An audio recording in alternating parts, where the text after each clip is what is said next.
You're gonna have the flying cars already. Where's my flying car? I was promised flying cars. I don't see any flying cars. Why? Why? Ready?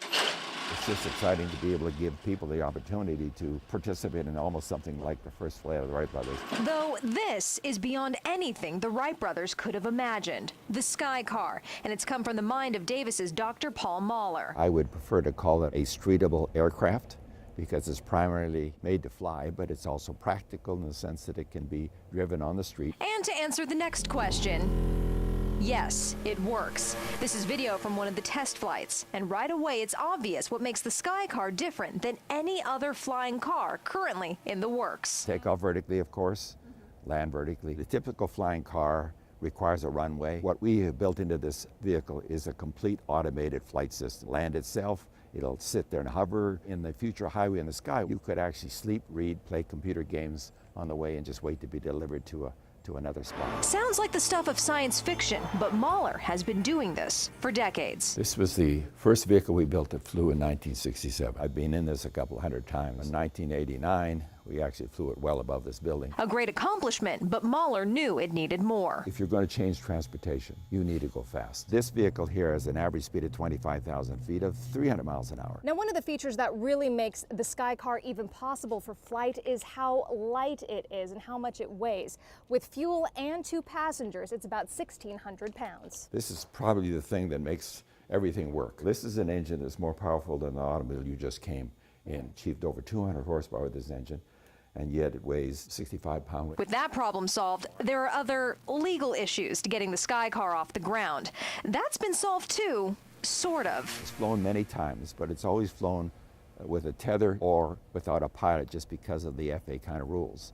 We've now got past that. The FAA has approved this vehicle to fly on a specific date. That's June 10th, 2014.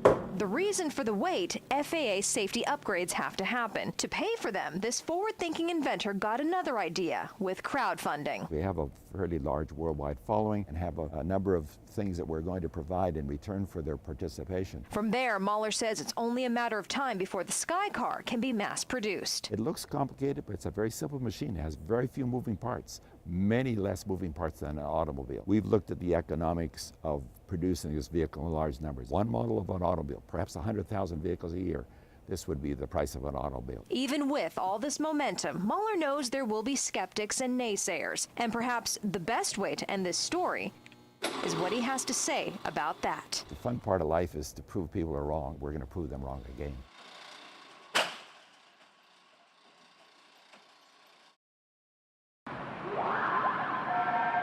Crime can happen to anyone. We're having visitors at work that day. I saw him standing near my purse. Little did she know, her driver's license, ATM, and credit cards would be stolen. It wasn't luck, but diligence that our victim caught the crime just hours after it happened. I check my credit card and ATM statements every single day online. At about 6 o'clock, I did my ritual of checking online. I noticed immediately on my ATM that there were about 4 charges that were not mine. And there were more charges on her credit cards. Went immediately to my actual purse, and that's when I saw that my cards were gone. She reported the theft to West Sacramento police the day it happened, February 4th. 2 days later, she went to work. See, all of the charges were made at West Sacramento stores, like the Walgreens on West Capitol and Ebony Hair Supply. Both had surveillance video, and she knew who it was. Not the actual person who had stolen the cards, but someone related. I saw that person coming up to the register, pulling out my card, and signing my name. That was also turned over to police, practically handing them a solved case. I assumed that this would go immediately to a detective, expected an arrest. 5 weeks later, that hasn't happened. I thought, this is a slam dunk. We called West Sacramento Police and the Yolo County District Attorney's Office to find out what was taking so long. But because the case is ongoing, they couldn't comment. However, former Shasta County District Attorney McGregor Scott says the time frame is reasonable, and if it seems long, blame TV. What we often referred to in my DA days was the CSI effect. A crime is committed, a crime gets solved, a crime gets charged, and someone gets convicted in the space of 1 hour. The jury finds the defendant guilty. That's just not the real world. And for a DA to actually issue an arrest warrant, certain standards have to be met. A reasonable belief that you can prove the case beyond a reasonable doubt to a unanimous jury. That proof comes from police detectives who collect and verify evidence and talk to witnesses and suspects.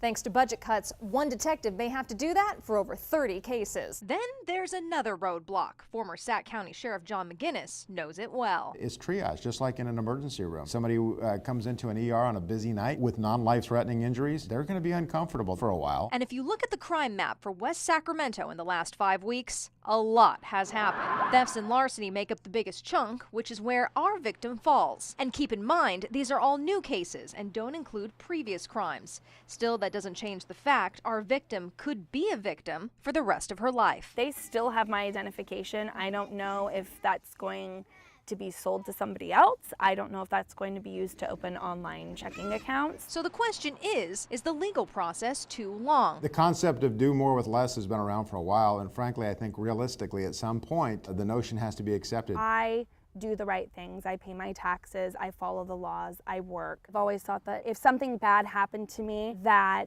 someone would immediately come to my rescue. I just want him to be caught. When a crime happens, strapped an M80 explosive device to the dog, and leads go dry, we want it to be solved. We want justice for Jessica. Police look to the public for help. To the people that called in the tips, I just want to say thank you. And one of the best motivations, money. Offering a $5,000 reward. $100,000 reward. $5,000 of $1 million. But not all crime tip rewards are created equal. Some rewards come from groups or nonprofits closely linked to the crime. The amount can vary, and so does the criteria for receiving it. Then there are national nonprofits, like Crime Stoppers, which has regional chapters. Cash rewards up to $1,000. Sacramento's is called Crime Alert. Okay, sure. And is run by retired Sac PD Sergeant Marty Mamuyak.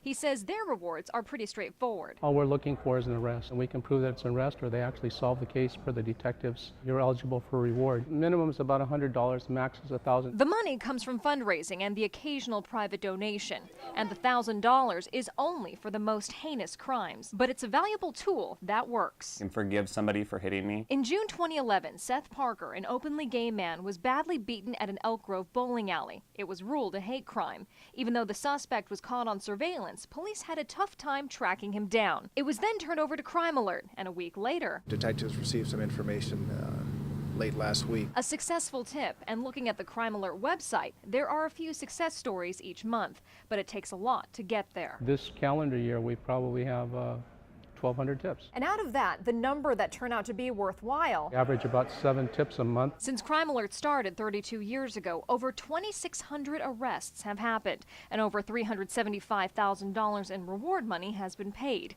But in the last 3 years, there's been an interesting trend when it comes to claiming rewards. This calendar year, we've authorized about $8,000 in rewards. Less than half of that has been picked up. So one of the reasons that Crime Alert is so successful is that tipsters can be anonymous, which means when you call, email, or text a tip, no caller ID, they don't tape record anything, it automatically erases your cell phone number, so we never know who you are. We never know your email address. So how do tipsters get paid? At the time, they're given a tip number and a code name, and it becomes their responsibility to check back and see if their tip led to an arrest. Once it's confirmed, they're sent to a financial institution to pick up their money. Yes, it's time-consuming. They may not realize that their tip was successful. But that's the price of anonymity. While the process may not be perfect, it works. I know that when you get a good tip, for example, on a homicide, you save a lot of man hours. You save a lot of people running around. And as a result of that, they can invest their time in other crimes and make our city a safer place to live.